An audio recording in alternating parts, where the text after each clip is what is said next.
Meus cumprimentos, meus amigos. Está no ar mais uma edição do programa Análise do Poder. Hoje o tema será a urna eletrônica.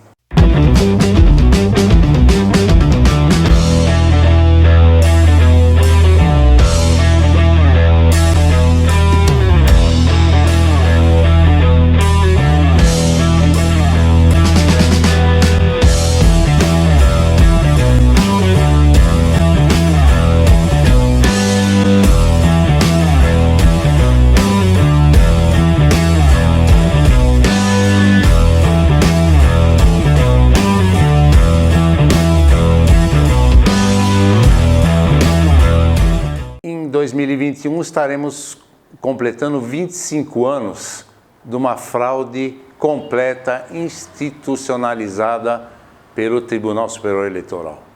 Por que isso? Porque a urna eletrônica, durante esses 25 anos, e após vários testes em vários segmentos, em várias instituições e congressos de fraude, onde vários hackers tiveram a possibilidade de invadir e demonstrar a fragilidade desse mecanismo. Há 25 anos, o que o poder entendeu? Que ele não podia jogar sua sorte no plano verde da urna da eleição, a eleição comum. Tínhamos que ter um mecanismo, eles desenvolveram um mecanismo em que eles pudessem controlar tudo isso e dar a falsa sensação que a população participava do processo eleitoral. Como fazer isso? Usando a tecnologia, uma tecnologia fraudável. Então eles criaram a urna eletrônica. Como os principais candidatos aos principais cargos eletivos do país são colocados para disputar a eleição pelos chefes partidários, eles tinham que se certificar que essas pessoas fossem eleitas. Então criaram esse mecanismo. Muito bem. O que aconteceu com a eleição do presidente Bolsonaro? Isso foi rompido. Houve um acordo, houve uma discussão com a ministra Rosa Weber, que era presidente do tribunal na época, e os departamentos de inteligência do governo e das Forças Armadas acompanharam todo o processo eleitoral. Não houve essa possibilidade, senão teríamos perdido a eleição, senão o Haddad seria o presidente nesse momento. O que está acontecendo no Congresso hoje? Está havendo uma discussão, e já passou essa discussão na Comissão de Constituição e Justiça, sobre um papelzinho. Quem faz compra no supermercado, quem tem seu cartão de débito e crédito, quando passa o cartão é emitido uma tira, um papelzinho que certifica o gasto que você teve. E isso vai ser implementado na urna eletrônica, porque não adianta você votar no Mickey e o voto ir para o Pateta. Nós temos que votar no Mickey e quando for contabilizado, certificado isso, o voto está no Mickey. Então, isso que está acontecendo hoje. O crime não quer isso. O crime quer que continue a mesma coisa. Esse processo é um processo até que interessante, porque ele faz a contabilização rápida, você te dá os resultados rapidamente, mas não tem como fazer a verificação desse resultado. Nas eleições passadas, vários amigos e conhecidos foram lá, votaram em alguns candidatos e o número ia para outro, o voto ia para outro e várias fraudes, vários desses processos aconteceram. Imagina no controle do país mais rico do mundo como isso deve acontecer. Então, esse processo está em andamento no Congresso. O crime está querendo atrasar esse processo para que não ocorra dentro das eleições de 2022, mas a Bia Kicis, que é a presidente da Comissão de Constituição e Justiça, está lutando arduamente, junto com os membros e os apoiadores do presidente Bolsonaro dentro do Congresso. Não é possível que fiquemos submetidos ao cassino do Capone na eleição. Nós temos que colocar os candidatos com propostas que defendam a pátria, principalmente, nos principais cargos. Isso só é possível com uma eleição justa e que possa ser checada. Então, essa urna eletrônica precisa ter um mecanismo de auditoria viável para que tenhamos certeza de que quem está ocupando os principais cargos do país tem a condição de atender às suas demandas. Também, durante a eleição do presidente Bolsonaro, nós formatamos alguns processos de administração do país, algumas sugestões, porque não adianta você protestar, você precisa informar e apresentar sugestões.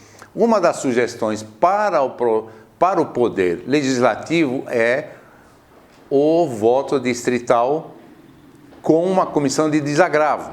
O que é isso? Por exemplo, você tem no estado de São Paulo 70 deputados federais, se não me falha a memória. Você divide o número de eleitores por regiões e cada região você tem condição de eleger 2, 3, 4, 5 deputados, mas com comissão de desagravo dentro da região. Se o deputado não estiver cumprindo a sua missão, você tem condição dentro dessa comissão de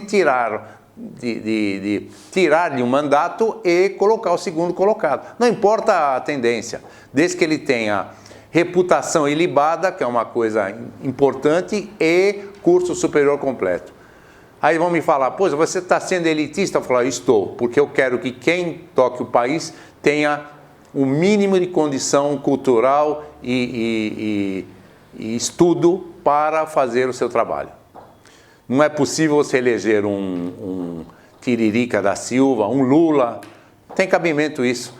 Precisa ter, o candidato precisa ter reputação ilibada e no mínimo um segundo grau. No mínimo um segundo grau, um colegial antigamente completo. Não é possível você ter candidatos que nem o primário tem, analfabetos que não sabem nem preencher o nome. Então é importante isso. Essa sugestão foi dada, eu não sei como está sendo visto isso lá dentro, mas é importante. É a única forma do contribuinte participar do mecanismo de poder, ter controle sobre os seus deputados e senadores e vereadores que estão no poder legislativo. Comissão de desagravo. O seu candidato não cumpre aquilo que está determinado, ou que se comprometeu a fazer, ou defender a sua região, o seu distrito, ou sua região, seu domicílio eleitoral, precisa ser substituído pelo segundo colocado. É isso importante. Outra coisa que eu quero tocar aqui, e deverá ser motivo talvez de um programa futuro, e eu quero trazer algumas pessoas que estiveram envolvidas nesse processo, é o seguinte: a dívida interna do Brasil.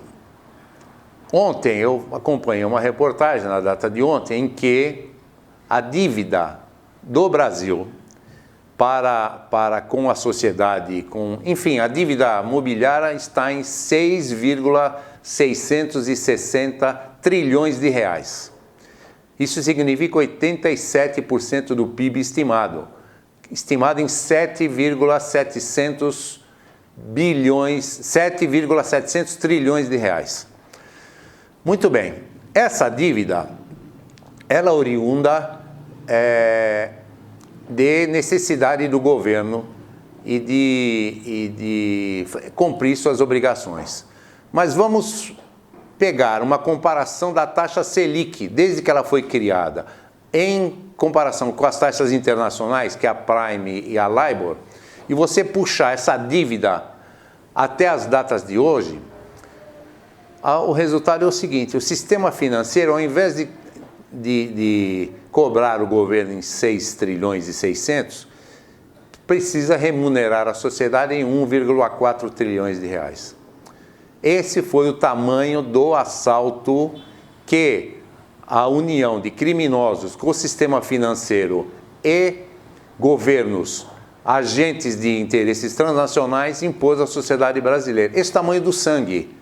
Essa é a quantidade de sangue que foi tomada dos contribuintes brasileiros. Empresas, pessoas físicas, dinheiro que foi tomado que podia ser revertido e colocado o Brasil como um líder mundial, como o país de primeiro mundo. Então isso será discutido no próximo programa.